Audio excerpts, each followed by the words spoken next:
साथियों, आप सभी का आपके अपने यूट्यूब चैनल टारगेट टीचिंग 247 में स्वागत है। साथियों, हर रोज़ की तरह आज भी हाजिर हूँ आपको लेकर। आज हिंदी के एक नए टॉपिक को लेकर। आज का जो मेरा टॉपिक रहने वाला है वो वाक्य को लेकर आने वाला है। साथियों, आप सभी को पता है कि वाक्य के प्रश्न आते हैं और एक बिल्कुल ये सरल प्रश्न होते हैं, लेकिन आप एग्जाम में जब हाल में बैठते हैं, मेरा खुद हिंदी विषय लगे एक व्यक्तिगत अनुभव रहा है, वहाँ पर आप सरल सरल सा प्रश्न जो है वाक्य से संबंधित चीज़ों को गलत कर देते हैं, क्योंकि हमें कुछ टेक्निक नहीं पता होता है और मुझे लगता है कि यार ये मैंने सुना है तो ये सही होगा, और इस आधार पे हम वहाँ पे उसको उस ऑप्शन का चयन कर लेते हो, मेरा गलत हो जाता है। आइए आज वाक्य के लेकर कुछ हम प्रश्न लेंगे, साथ में उसका कुछ थ्योरी लेंगे और बिल्कुल कुछ टेक्निक सीखेंगे कि जिनके आधार पे जो है आप वहाँ पे वाक्य से संबंधित जो शुद्ध अशुद्ध है उसको सही कर सकते हैं। आइए, ये पहला प्रश्न हमारा है कि नीचे लिखे वाक्यों में सबसे शुद्ध वाक्य कौन है? सबसे शुद्ध यानी सबसे सही वाक्य कौन है? अब यहाँ पे देखिए, ये लिखा है कि मेरा कान मत खाओ। अब यहाँ पे आपको जो भी संज्ञा है इसके वचन को देखना है। पहला आप इसके वचन को देखेंगे। अब कान क्या है? कान दो होते हैं। तो मेरा मतलब होता है कि एक, मेरा जो शब्द ये यहाँ पे सर्वनाम प्रयोग किया जा रहा है, ये एक वस्तु या एक व्यक्ति के लिए प्रयोग किया जाता है। अब यहाँ पे अगर मेरे हो जाता तो ये बहुवचन शब्द के लिए प्रयोग होता है।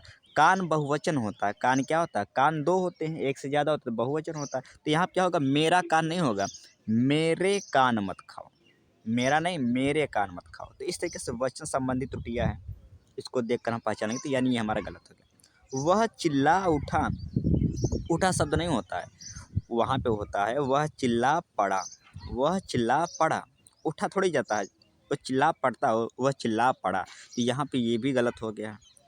एक गोपनीय रहस्य, रहस्य का अर्थ ही है गोपनीय, रहस्य का अर्थ ही है। तो कुछ ऐसे भी शब्द आपको दे देंगे जो कुछ एक्स्ट्रा दे देंगे, जिसकी ज़रूरत नहीं फिर भी वो दे देंगे। तो इस आधार पे भी चीज़ों को हम गलत कर सकते हैं। तो या तो रहस्य का मतलब ही हो गया गोपनीय, रहस्य का मतलब जो किससे नहीं पता तो गोपनीय हो गया। अब अलग से एक शब्द क्या जोड़ने की जरूरत थी? यानी ये भी हमारा क्या हो गया? गलत हो गया। बचा क्या? उसने हरि को पटक दिया। यहाँ पे ये बिल्कुल सही शब्द है। तो शुद्ध वाक्य कौन सा इसमें से? आप बोलेंगे सर उसने हरि को पटक दिया। तो इस चीज़ों को आप ऐसी चीज़ों क्या कर सकते हैं? गलत कर सकते हैं। थोड़ा सा आइए आपके यहाँ पे हेल्प के लिए मैं चीज़ों को समझा दूँ। हाँ दोस्तों, इसका जो इस पूरे क्लास का पीडीएफ है, आप हमारे कमेंट बॉक्स में जाइएगा तो टेलीग्राम का मैंने लिंक दे रखा है, वहाँ पे जाइएगा, आप ज्वाइन करके जो है चीज़ों को देख सकते हैं। तो यहाँ पे ये सारा आपको पीडीएफ मिल जाएगा। तो ये अब इसने उसने हरि को पटक दिया, ये सही होगा। इसका की पॉइंट्स क्या है कि अब मेरे कान मत खाओ में मेरे कान होता है, मेरा कान नहीं होता। चिल्ला उठा नहीं, चिल्ला पड़ा होता है। गोपनीय रहस्य, तो रहस्य के साथ गोपनीय जोड़ना एक यहाँ पे खुद ही अपने आप में। अब आइए इसको थोड़ा समझते हैं। आइए अब एक दूसरा प्रश्न लेते हैं। निम्न में कौन सा वाक्य शुद्ध है? जैसे ये पहला है कि आपका विशेष कृपा है। अब याद रखिए, ये जो कृपा है ये हमेशा स्त्रीलिंग के रूप में प्रयोग किया जाता है। ये हमेशा इस शब्द का प्रयोग स्त्रीलिंग के रूप में किया जाता है। तो यहाँ पे जो आपका है ये पुरुष लिंग के, पुल्लिंग, पुरुष लिंग यानी पुल्लिंग का है। तो यहाँ पे ये स्त्रीलिंग के संबंध में इसको प्रयोग करना चाहिए। तो आपका विशेष कृपा नहीं होगा, आपकी विशेष कृपा है। आपका यहाँ पे ये गलत हो गया। लोग मजदूरों का शोषण करता है, लोग बहुवचन है। लोग क्या है? बहुवचन है। और करता है यानी ये किसी एक वचन के लिए प्रयोग किया जा रहा है। यहाँ पे होता है करते हैं, ये बहुवचन है कि लोग मजदूरों का शोषण करते हैं। करते जो शब्द होता है ये बहुवचन के रूप में प्रयोग होता है। तो यहाँ पे इस आधार पे ये भी गलत हो गया है। इस कहानी का, अब इसने उनके शासन काल में दंगा हुआ, उनके शब्द बहुवचन है और दंगा हुआ, दंगा एक वचन होता है। दंगे जो होता है ये बहुवचन होता है। तो अगर बहुवचन संज्ञा है तो ये हमारा ये भी प्रयोग बहुवचन होगा। तो इस आधार पे ये भी गलत हो गया। एक ही बचा, इस कहानी का शीर्षक बताओ, ये हमारा सही हो जाएगा। तो इसका ऑप्शन क्या हो जाएगा? तीसरा ऑप्शन सही हो जाएगा। तो इस आधार पे चीज़ों को हम कर लेते हैं। ठीक, थोड़ा सा समझते हैं वाक्य शुद्धि के लेकर कुछ थ्योरी को। जब शुद्धि के साथ वाक्य में शुद्धि का भी भाषा में महत्वपूर्ण स्थान होता है। ठीक, शब्द तो शुद्ध होना चाहिए, साथ में शब्दों का सही प्रयोग करना, इसका भी अपने जो है भाषा, हिंदी भाषा में महत्वपूर्ण स्थान होता है। वाक्य में अनावश्यक शब्द, जैसे एक बोला था एक गोपनीय रहस्य या अनावश्यक शब्द प्रयोग से, अनुपयुक्त शब्द के प्रयोग होने से, सही क्रम या अनुमति न होने से, लिंग वचन कारक का सही प्रयोग न हो। किन किन आधार पर हम त्रुटियाँ ढूंढेंगे? या तो कुछ अनुपयुक्त शब्द या अनावश्यक शब्द दे देंगे, कुछ एक्स्ट्रा शब्द दे देंगे जिसकी ज़रूरत नहीं है। या तो क्या होगा कि वहाँ पे वचन के आधार पे संज्ञा का या क्रिया का प्रयोग सही से नहीं होगा। अभी जैसे हमने कराया, एक वचन वो है तो लेकिन संज्ञा वहाँ पे एक वचन है लेकिन क्रिया आपका बहुवचन दे दिया है, तो इस आधार पे। या कारक का सही प्रयोग नहीं होगा, लिंग का सही प्रयोग नहीं होता है, या सही सर्वनाम का प्रयोग नहीं होगा, क्रिया का प्रयोग नहीं होने से तो वह क्या हो जाता है, वाक्य अशुद्ध हो जाता है, भाषा की सुंदरता जो है को हानि पहुँचती है। जैसे मैं प्रातः काल किस समय पढ़ता हूँ। अब प्रातः काल के क्या होता है? अब यहाँ पे प्रातः काल भी दे दिया है। अब यहाँ पे प्रातः काल भी दे दिया है और काल भी दे दिया है और समय भी दे दिया है, दोनों का अर्थ एक ही होता है। तो दोनों यहाँ पे शब्द क्या है, यहाँ पे देखेंगे तो बिल्कुल जो है यहाँ पे या काल ही हो या समय ही हो। तो यहाँ पे एक समय शब्द क्या है, एक्स्ट्रा दे दिया है, अनावश्यक दे दिया है जिसकी ज़रूरत नहीं थी। तो इसका शुद्ध क्या, मैं प्रातः काल पढ़ता हूँ, इस आधार पे। जज ने उसे मृत्युदंड की सजा दी। अब जज ने उसे मृत्यु की सजा दी नहीं होता, दिया होता है। क्या होता है, दिया होता है। ये छोटे छोटे टेक्निक होते हैं जो आपको समझना बेहद जरूरी है। कुछ और प्रश्नों को लेते हैं। ये तीसरा प्रश्न, निम्न वाक्यों में जो रेखांकित खंड को, ये जो रेखांकित है, प्रतिस्थापित करने के लिए उपयुक्त विकल्प में, यानी इसके जगह पर ये शब्द अगर मैं जोड़ना चाहूँ, ये जोड़ना चाहूँ, ये जोड़ना चाहूँ, तो कौन सा उपयुक्त होगा, कौन सा सही होगा? यदि इसे स्थापित करने की आवश्यकता नहीं है तो विकल्प किसी बदलाव की आवश्यकता नहीं है तो इसका चयन करें। या इसके जगह क्या मैं ये कर सकता हूँ, जो रेखांकित शब्द है शरीर पर की जगह शरीर के भीतर ये कर सकता हूँ, ये कर सकता हूँ, या फिर कुछ ना बदलाव करें, यही हमारा वाक्य सही है। इस पे जो है आपका जो है क्या होगा, ठीक। तो शरीर पर कई अंग होते हैं। शरीर पर, आप समझिए ये शरीर है। अब ये शरीर के जो अंग होते हैं इसके हिस्से होते हैं, कोई ऊपर से चीज़ें नहीं लगाई गई होती हैं। आप समझिए थोड़ा सा, ये आपका शरीर है तो ये आपका हाथ है, ये आपका पैर है, ये इस शरीर के ही हिस्से होते हैं, ना कि ऊपर से पैर लगाया जाता है, हाथ लगाया जाता है। अगर ऊपर से लगाया गया होता तो पर शब्द सही था, लेकिन ये शरीर के ही हिस्से होते हैं ना। तो यहाँ पे पर शब्द ये तो नहीं, ये जो कर किसी बदल कर सकता नहीं, यहाँ तो ये तो गलत हो गया, क्योंकि बदलाव होना चाहिए। क्या होना चाहिए, शरीर के भीतर कोई अंग तो होता नहीं है, शरीर की नहीं होता, शरीर का एक अंग नहीं होता, ढेर सारे अंग होते, शरीर के होगा। तो ये हमारा क्या हो जाए, शरीर के कई अंग होते हैं। इस आधार पे चीज़ों को हम गलत करेंगे, सही करेंगे। आप, हमें यकीन है कि आप टेक्निक को समझ पा रहे हैं। यहाँ पे क्या है कि कारक संबंधी त्रुटि है, का की जगह के या पर, ये सभी का, के, पर, लेकिन ये सभी क्या होते हैं, कारक संबंधित चीज़ें होती हैं, कारक कहलाते हैं। तो यहाँ पे कारक संबंधी त्रुटि है। शरीर पर का अर्थ होगा शरीर के ऊपर, शरीर के ऊपर तो कोई अंग होता नहीं। शरीर का अर्थ है शरीर के बाह्य व आंतरिक सभी। तो ये कुछ की पॉइंट्स जो मैं पहले आपको समझा दिए, ठीक। अब समझते हैं कुछ चीज़ें। जब संज्ञा सर्वनाम के रूप किसी अन्य शब्द के साथ संबंध प्रतीत होता है तो उसे संबंध कारक कहते हैं। जब कारक का प्रयोग किसी, जैसे रिया का भाई, यहाँ रिया और उसके भाई के बीच का शब्द है, इसका रिलेशन यानी संबंध को दर्शा रहा है। तो ये जो कारक होते हैं जैसे का, की, और के, ये सभी क्या होते हैं, संबंध कारक होते हैं। आपसे पूछा भी जा सकता है कि संबंध कारक, इसमें संबंध कारक कारक कौन है, तो आप चीज़ों को इस तरीके से आप अपने से सीख सकते हैं। आइए कुछ और टेक्निक जानते हैं। आधार को सूचित करने वाले संज्ञा या सर्वनाम के अधिकरण कारक कहते हैं, कि जैसे जो उसके बेस को सूचित करे, आधार को, कि कृष्णा छत पर खेल रहा है, कहाँ पे खेल रहा है, उसके जो है आधार को खेल रहा है। भाई ये कृष्णा है, ये कृष्णा है, ये छत पे खेल रहा है, तो ये इसका बेस है ना, इसे खेल रहा है। तो जो आधार को, अधिकरण मतलब आधार को डिनोट करे, उसको सूचित करे, उसे क्या कराएंगे, अधिकरण कारक। जैसे मैं और पर, मैं स्कूल में खेल रहा हूँ तो स्कूल में, ये इसके जो है बेस को कर रहा है। मैं पेड़ पर चढ़ रहा हूँ तो ये उसके बेस को। कारक क्या होते हैं थोड़ा जान लेते हैं। कारक संज्ञा या सर्वनाम के जिस रूप से वाक्य का संबंध किसी दूसरे शब्द के साथ जाना जाए उसे कारक कहते हैं। कारक का प्रयोग कहाँ होता है, जब दो वाक्यों को या दो संज्ञा, माफ़ करिए, दो संज्ञा या सर्वनाम के बीच कोई रिलेशन बताना हो या उनको जोड़ना है तो कारक शब्दों का प्रयोग होते हैं। कारक मुख्यतः होते कितने हैं, तो आपको याद रखना है कि कारक जो होते हैं इनकी संख्या 8 होती है। अब आप बोलेंगे सर कौन कौन होते हैं, तो आपको याद रखना है, ज़रूरी है। कर्ता, कारक, कर्म कारक, करण कारक, संप्रदान कारक, अपादान कारक, संबंध कारक, अधिकरण कारक। तो ये कारक हो गए, ठीक। अभी एक और होता है आपका संबोधन। ये संबोधन कारक, ये 8 कारक होते हैं। याद कैसे करेंगे? तो आप इसको बार बार ऐसे पढ़ेंगे। कर्ता ने कर्म को करण से के द्वारा, संप्रदान को के लिए, अपादान से, इस तरीके से बार बार। कर्ता ने कर्म को करण से के द्वारा, संप्रदान को के लिए, संबंध काके की रारेरी, अधिकरण में पय, संबोधन हे अरे ए हो आए। इस तरीके से चीज़ों का आप बार बार पढ़ लेंगे। अभी हम 1-2 क्वेश्चन करेंगे भी, ठीक। तो जैसे आप आ गए, मैं जैसे कि यहाँ पे यह राम का भाई है, यह राम का भाई है। क्वेश्चन ऐसे पूछा जाएगा, राम का भाई है। अब पूछ लिया जाएगा आपको कि भैया ये जो का शब्द है ये कारक है, बिल्कुल कारक है। तो कौन सा कारक है? कर्ता है, कर्म है को। तो अगर ने शब्द होता तो कर्ता हो जाता, कर्म को होता है तो ये हो जाता कर्म होता है। अब का जो शब्द होता है, जो का शब्द होता है, ये का किस में होता है? का होता है संबंध कारक में, ये रिलेशन दिखाता है। तो यहाँ पे रमेश रिया का भाई है, तो का उन दोनों के रिलेशन को दिखा रहा है, तो ये संबंध कारक है। का शब्द क्या है? ये हमारा संबंध कारक। इस तरीके से आपको उदाहरण दे सकता है और चीज़ों को एक अच्छा, एक और हम एग्जाम्पल ले लेते हैं कि इनमें से कौन सा वाक्य शुद्ध है। इनमें से कौन सा वाक्य शुद्ध है? शाहजहाँ की रत्न जड़ित मयूरासन बहुमूल्य था। आप समझना इसको। अब ये प्रश्न को देख लेते हैं। इस प्रश्न में है क्या, यहाँ की इनमें कौन सा वाक्य शुद्ध है?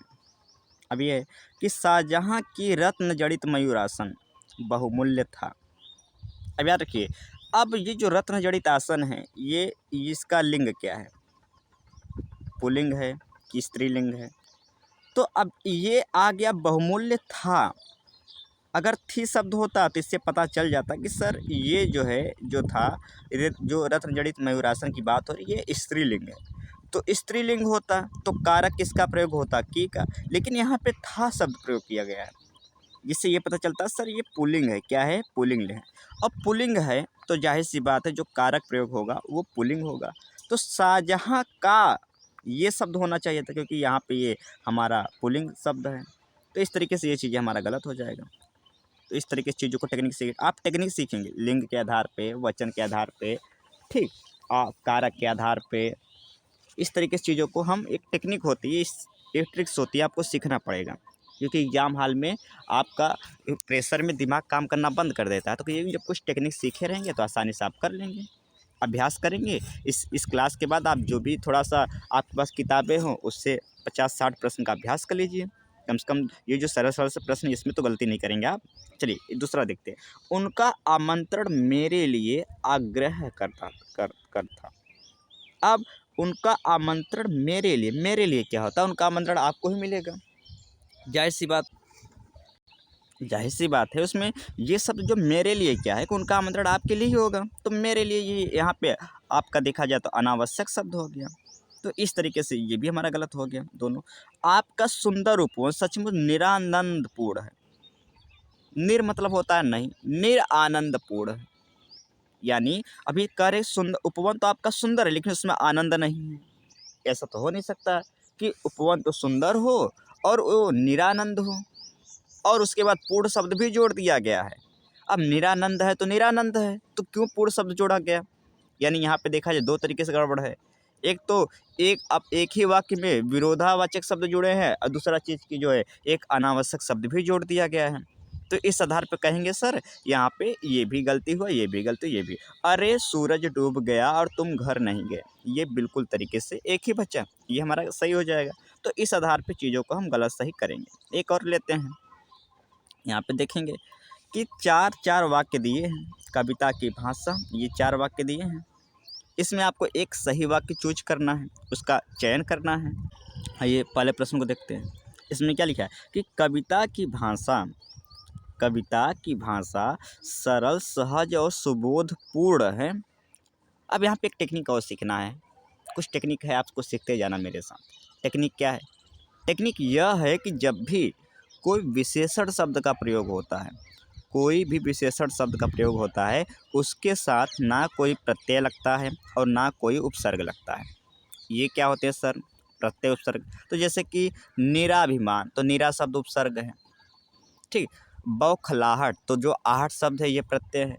तो किसी भी विशेषण के साथ कोई अन्य आपका जो है प्रत्यय या उपसर्ग नहीं लगता है। लेकिन यहाँ पे देखेंगे तो यहाँ पे ये भी सरलता ये विशेषण शब्द होता है, सहजता विशेषण शब्द होता है, सुबोधपूर्ण विशेषण। लेकिन ये जो सुबोध है इसके बाद सुबोधपूर्ण शब्द जुड़ गया है, और पूर्ण शब्द क्या है, ये एक तरह का प्रत्यय है, और यहाँ विशेषण के साथ प्रत्यय का प्रयोग कर दिया गया है, इसलिए बिल्कुल पूरी तरीके से क्या गलत हो गया। यहाँ भी है कि सुबोध के साथ अक प्रत्यय का यूज किया गया है, सरल के सरलता के साथ पूर्ण यहाँ भी यूज किया, तो ये भी गलत है। यहाँ भी सहज के साथ पूर्वक प्रत्यय का प्रयोग किया गया है, सुबोध के साथ पूर्ण का, तो ये भी गलत है। ये देखिए कविता की भाषा सरल सहज और सुबोध है, बिल्कुल ये सरल सी चीज़ें हैं, ये हमारा सही हो जाएगा।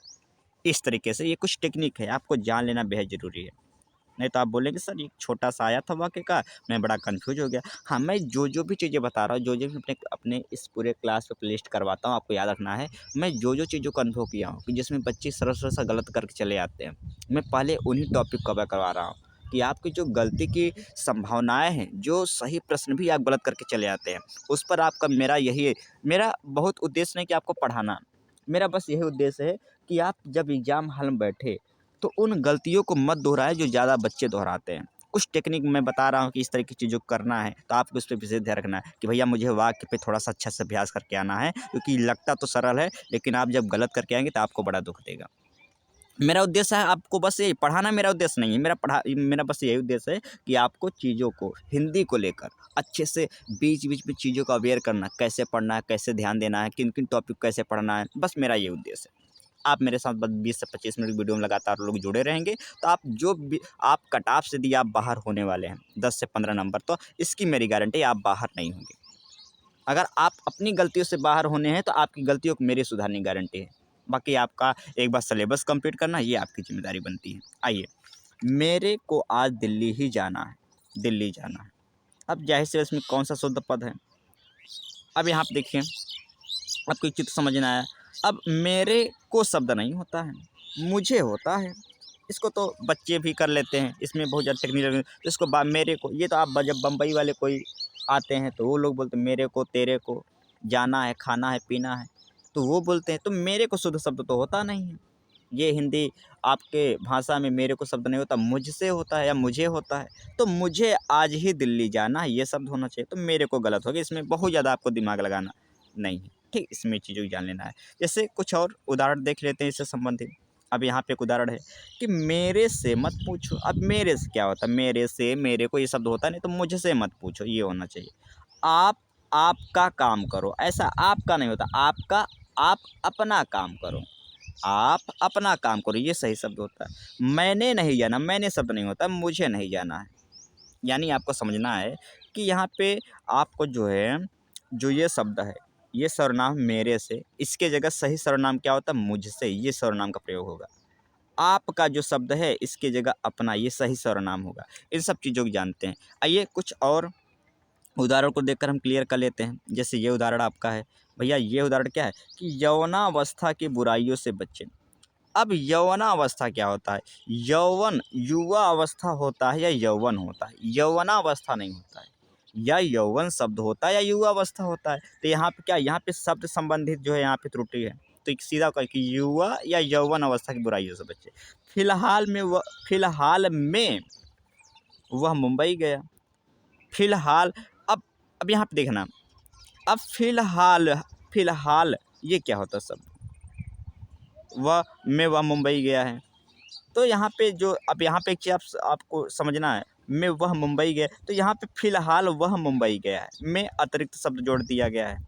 इस तरह की चीज़ों के, या हाल ही में होता तो शब्द समझ में आता है। तो इस तरह की चीज़ों का आपको समझना है। कुछ एक और अभ्यास प्रश्न लेते हैं कि निम्न में से कौन सा वाक्य शुद्ध है, वही बताना है कौन सा वाक्य शुद्ध है। उनके पास बहुत सोने हैं, उनके पास बहुत सोने हैं, उनके पास बहुत सोना है, उनके पास बहुत सोना है, उनके पास बहुत सोने हैं। अब आपको करना क्या है, कौन सा वाक्य शुद्ध है? तो याद रखना है आपको, सोना जो शब्द होता है, जो सोना शब्द होता है, ये गोल्ड, ये शब्द जो होता है ये अपने आप में क्या कहते हैं, बहुवचन के रूप में ये प्रयोग ही होता है। जैसे आपका जो सोना से जैसे प्राण वगैरह होते हैं, प्राण, आंसू, ये सब एक वचन शब्द के रूप में प्रयोग होते हैं। तो जो सोना शब्द होता है ये आपका ऑलरेडी बहुवचन के लिए ही प्रयोग होता है। सोना का सोने नहीं होगा। सोना का बहुवचन सोना, सोना खुद अपने आप में एक बहुवचन शब्द है। तो अब यहाँ पे देखेंगे तो यहाँ पे सोने ये शब्द तो गलत हो गया क्योंकि बहुवचन सोना होता नहीं। सोना तो ये शब्द सोना, ये शब्द ये भी गलत हो गया। अब इन दोनों में देखते हैं। उनके पास बहुत सोना है, उनके पास बहुत सोना है। अब यहाँ पे एक चीज़ तो आपको ध्यान रखना है। तो यहाँ पे जो है शब्द का प्रयोग हैं, ये हैं जब किसी पे जोर देने के लिए किया जाता है तो नॉर्मली उनके पास सोने हैं, तो सामान्य सा शब्द है, उनके पास बहुत सोना है। यहाँ पे देखिए बहुत को भी यहाँ पे ये इस तरीके का मात्रा संबंधित त्रुटि कर दिया गया है भी बना दिया गया है। तो बहुत होता है, छोटी ऊ का मात्रा होता है और साथ में इसमें इस तरीके का जो है शब्द का प्रयोग नहीं किया जाता है, तो ये हमारा सही हो जाएगा। तो आपको ये चीज़ें सीख लेना है। ठीक, आगे हम पढ़ते हैं। ठीक, तो सोना एक बहुवचन शब्द है तथा इसमें सदा ही की बजाय है का प्रयोग होता है, याद रखना। बहुवचन जो शब्द होते हैं उसमें ये हैं शब्द का प्रयोग नहीं किया जाता, हमेशा है शब्द का प्रयोग किया जाता है। साथ में बहुत जो शब्द है उसमें आपका क्या होगा, ये छोटा हो का मात्रा होगा। तो इस तरह की चीज़ों को आप सीख समझ सकते हैं, यानी आपकी मात्रा संबंधित भी त्रुटियाँ हो सकती हैं। आइए चलिए अगला क्वेश्चन करते हैं। निम्न प्रश्न में 4 विकल्प है, उस विकल्प को चुनिए जो शुद्ध वाक्य का सबसे अच्छा विकल्प है। शुद्ध वाक्य, इसी को क्षमा किया। अब देखिए इसमें क्या है भैया, अब ये क्या है, इसी को क्षमा किया में बड़प्पन है। अब देखिए ये तो आपको पढ़ने में लग रहा है गलत है, इसमें अब क्या बहुत दिमाग लगाना। इसी को क्षमा किया में बड़प्पन, आपको लग रहा है कि क्षमा किया में होता है। कहीं भी आप ये सुने हैं या किसी किताब में ऐसे वाक्य आपको मिल सकता है क्षमा किया में, ये क्या होता है भैया, बिल्कुल गलत लग रहा है। ठीक, किसी का क्षमा करने में बड़प्पन, किसी का नहीं किसी को होता है, ध्यान से किसी को क्षमा करने में ही बड़प्पन है। सीधा सीधा सा बात है, ये तो गलत। किसी का क्या होता है, किसी को क्षमा करने में ही बड़ाईपन नहीं होता भैया, बड़प्पन होता है। बड़ाईपन क्या होता है, कुछ भी अपने आप जोड़ देंगे तो यही सही हो जाएगा आपका। बिल्कुल इसमें दिमाग ही नहीं लगाना भैया, 2-4 बार आप शब्दों को बोलेंगे आपका खुद आपका दिमाग बोलने लगेगा कि हाँ आप ये गलत कर रहे हैं। तो आज हम कुछ इतना ही प्रश्न लेते हैं, समझ लीजिए। मैं एक और क्लास लाऊंगा और जिसमें मैं कोशिश यही करूंगा कि जो भी वाक्य संबंधित त्रुटियाँ है एक और क्लास लाऊंगा हमारे पास, क्योंकि मैंने पूरा प्लान बना लिया कि 90 दिन में कैसे आपका साहित्य कंप्लीट करवाना है, कैसे आपका व्याकरण जो अच्छे अच्छे चैप्टर उनको कंप्लीट करवाना है। मैं पूरा चैप्टर नहीं कंप्लीट करवाऊंगा व्याकरण में, जो मुख्य मुख्य हैं। जैसे कि अब संज्ञा जैसा चीज़ है, ये तो आपको पढ़ ही पा रहे हो कहीं से भी। हालांकि मैं कोशिश करूंगा कि एक एक अंतिम बस एक एक क्लास में निपटा दूं जो बिल्कुल सरल सरल से चीज़ें हैं, लेकिन मेरी यही कोशिश है जो बिल्कुल कठिन होते हैं या जो बार बार प्रश्न आते हैं उनको मैं उन चैप्टर को पहले कंप्लीट करवा दूंगा, उसके बाद जो सरल सरल से चैप्टर रह जाएंगे उनको मैं करवा दूंगा। तो मेरी यही कोशिश रहेगी। ठीक, तो हाँ मेरी यही साहित्य को भी लेकर मेरी कोशिश यही रहेगी कि मैं कोशिश करूँगा जितने भी साहित्य में इंपॉर्टेंट टॉपिक हो जिससे प्रश्न आने होते हैं 15% कम से कम 10 प्रश्न उनको मैं करवाने की कोशिश करूँगा। तो ये पूरी हमारी कोशिश रहेगी। बाकी आपसे यही चीज़ का है कि यदि आप जो है हिंदी विषय आपका मुख्य विषय है तो आपको हिंदी विषय को लेकर कोई नोट चाहिए, आपको ट्रिकी बुक चाहिए या एमसीक्यू का या फिर थ्योरी बुक चाहिए तो आप हमको इस नंबर पर व्हाट्सएप कर सकते हैं 96 16 15 87 38। इस पर व्हाट्सएप कर सकते हैं, आप हमको व्हाट्सएप कर सकते हैं। या आपको एनसीईआरटी सार नोट चाहिए आप हमको व्हाट्सएप कर सकते हैं इस नंबर पे। तो आपको हमको व्हाट्सएप करेंगे, आपको जो है क्या कहते हैं कि बिहार जी की किताब चाहिए, करंट अफेयर चाहिए तो आप हमको इस पे व्हाट्सअप कर सकते हैं, हम आपको प्रोवाइड कराने की पूरी कोशिश करेंगे। आपको यदि 150 प्रश्नों का मॉक टेस्ट चाहिए तो भी आप हमको मैसेज कर सकते हैं। तो ये आज की क्लास यही रखते हैं, बाकी मिलते हैं अगले वीडियो में, तब तक सुनने के लिए आप सभी का धन्यवाद।